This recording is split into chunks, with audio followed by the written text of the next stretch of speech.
Available po yung mga roosters natin. Ayan, mga pure po yan.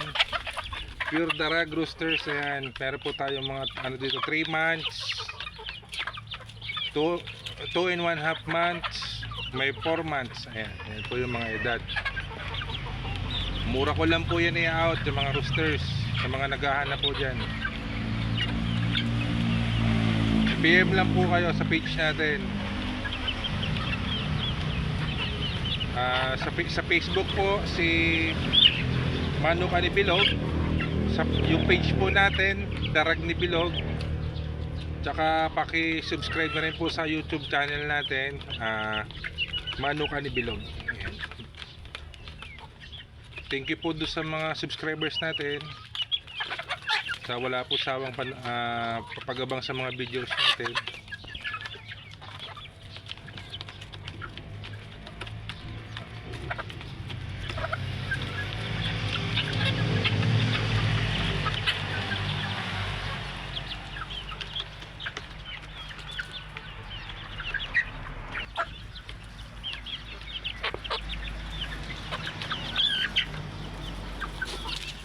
Hindi pa po available yung mga darag na hen natin, okay?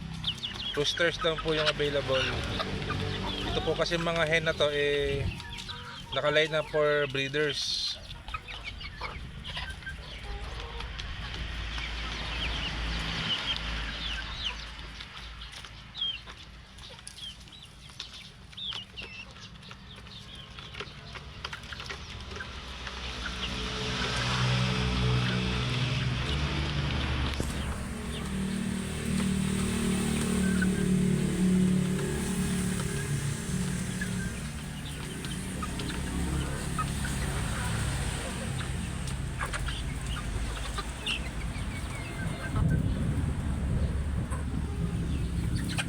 Mukhang uulan na naman.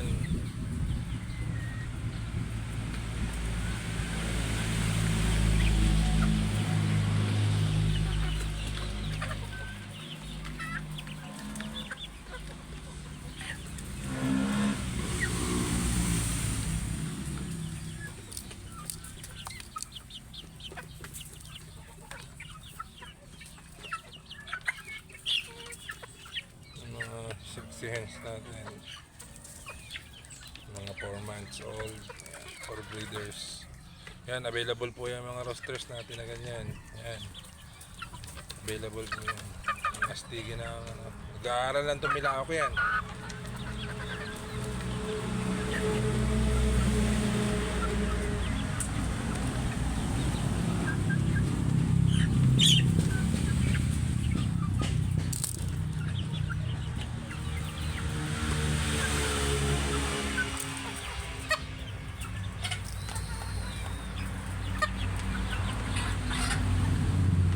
Putak-putak na, mga dalagitan na.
Lalakas kumain ng mga roosters natin.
Available po mga roosters.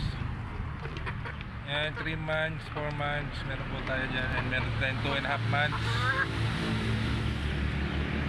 May 6 pa yata sa 2 buwan at kalahati natin na roosters.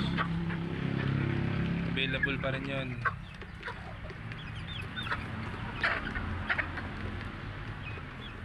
Minsan po napakahirap pumanap ng roosters. Yan. Lalo na kung talagang hanap mo quality na rooster. Pwede din pangatay, pangulam. Sarap po yan, pantinola, pang adobo, pang lechon.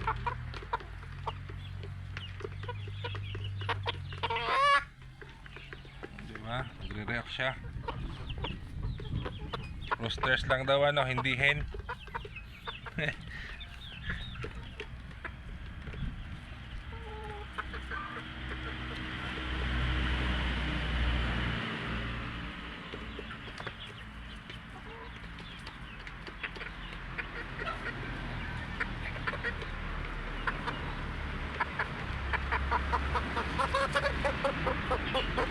Umuupo na to.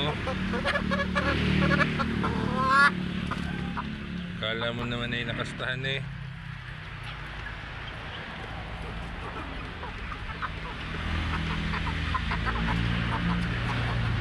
Pinalaki kong mababait yung darag natin. Ayan.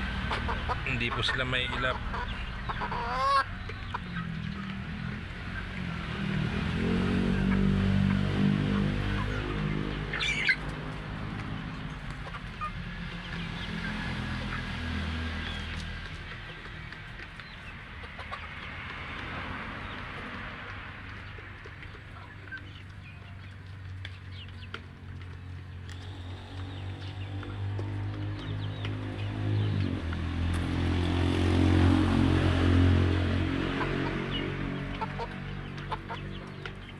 PM lang po sa mga nangangailangan ng roosters.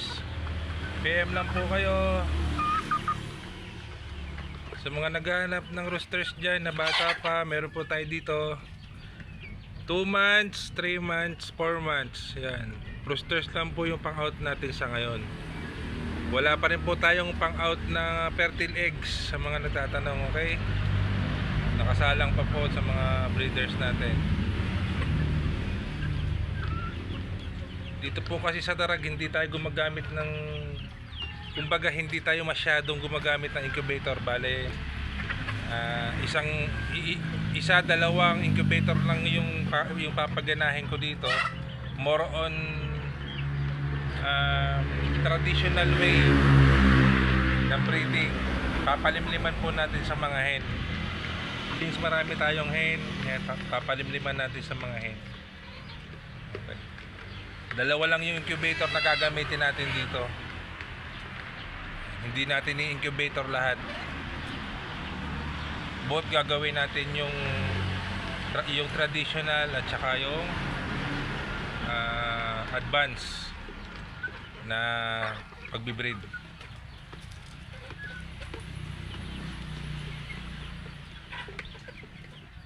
Thank you po. Ayan. PM lang po sa mga nangangailangan ng roosters dyan. Dami ko pong roosters. Okay. Thank you po. God bless.